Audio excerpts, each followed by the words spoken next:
All right, so moving on with Pythagorean Theorem, let's review. Once again, Pythagorean Theorem only works with right triangles. A and B are your legs. I don't care which one you label A, which one you label B, but C does matter. Opposite of your right angle, longest side. Okay, I've drawn all of my right triangles like this because you can see them turned any way. Okay, so I always start with labeling the C first. Just because that one does matter. So I go to my right angle directly across side C, A and B. Okay, so the formula for the Pythagorean theorem does not ever change. A squared plus B squared equals C squared. Square the leg. When you add them together, you get the hypotenuse squared. So for this lesson, now we're going to practice solving for the hypotenuse, and then next week we'll practice solving for one of the legs. I'm just going to make up some measurements again. So we'll say A is 10 miles, B is 7.2 miles, and we are going to solve for C to figure out the length of side C. Since this is a right triangle, the first thing that I want to pop into your mind whenever you see a right triangle is the Pythagorean theorem, because that's probably what we're going to be using. In this case, it is. So I'm going to replace my variables with my values and solve and figure out what the length of C is.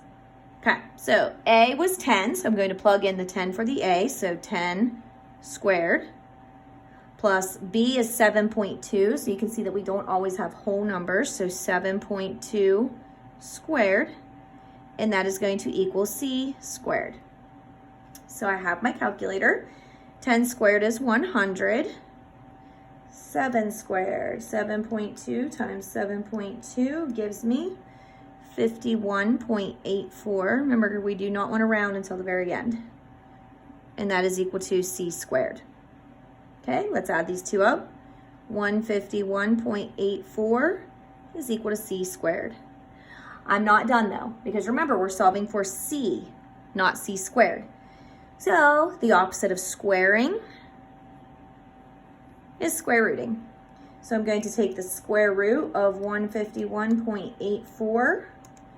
My calculator tells me 12.3223337, and it keeps on going. So I'm just going to have you guys go ahead and round to the tenths, which is one place after your decimal point. The 2 makes that 3 stay the same, so the length C is equal to 12.3 miles. A good way to double check yourself is, remember, C, the hypotenuse, is always your longest side. So that means that C has to be your biggest number. Okay? So let's do one more. We'll go ahead and use this little picture over here. I'm going to tell you that B is 3.3 centimeters. And A is 1.9 centimeters. Find the length of C. Since this is a right triangle, we're going to use Pythagorean theorem. A squared plus B squared equals C squared. We're solving for the hypotenuse, side C, to the tenths. All right, let's plug in our values. So 3.3 squared. Oops, that was my B. Sorry. 1.9 squared plus 3.3 squared is equal to C squared. In my calculator, 1.9 squared is 3.61. No rounding until the end. 3.3 squared, 10.89. And when I add those up, I get C squared. So I get 14.5 is equal to C squared. Are we done? No, because I don't want to know what C squared is. I want to know the length of C. So to get the C by itself, we do the opposite. The opposite of squaring, square rooting. So let me see. The square root of 14.5. Look at my calculator. It says 3.807886553. But we're going to round to the tenths.